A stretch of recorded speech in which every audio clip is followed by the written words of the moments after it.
reflect perhaps the acrimony which we've seen in the last few months between the Trump administration and the incoming Biden administration?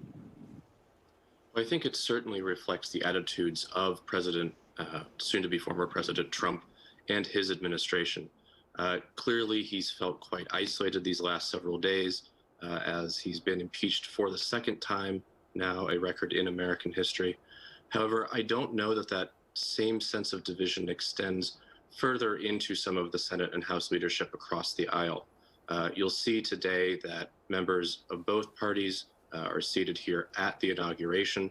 I do think there's an effort from House leadership, both Republican and Democratic, and Senate leadership, again, Republican and Democratic, to demonstrate that the United States can come together after events that really shocked not only Americans, but the world, and of course, were particularly shocking to members of Congress themselves.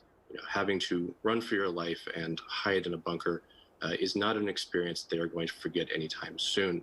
And I do think it's forced them to rethink a bit how they're going to approach this inauguration.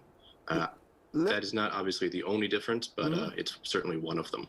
Let me try and see if we can connect to Daniel Benjamin also, who's with us.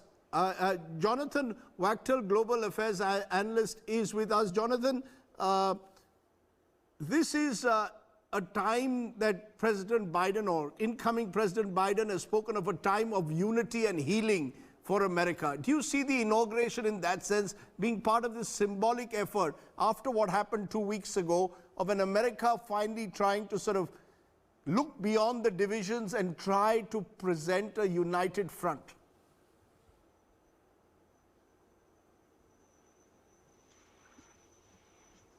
Jonathan?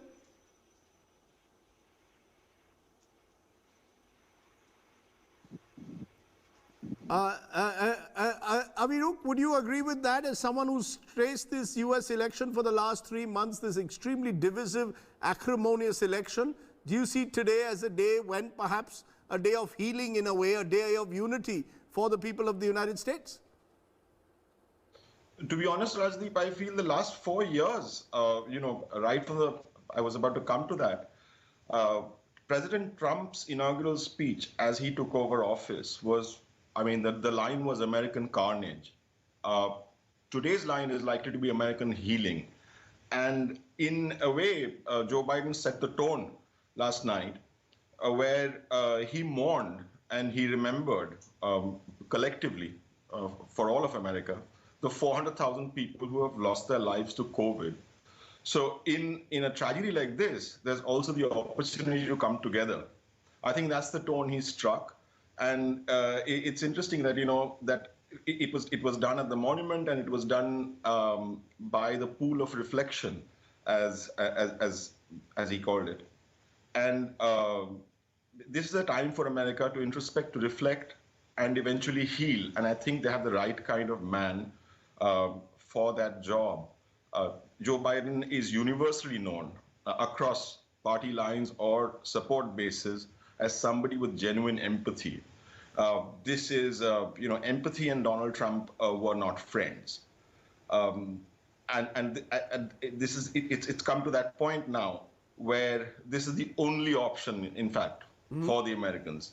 Donald Trump will have to say, Colbert put it very well, don voyage, please leave, finally, and let America breathe again. I just want to, for a moment, though, play what Donald Trump said. Remember, Donald Trump, just a short while ago, gave what is being seen as his farewell address as the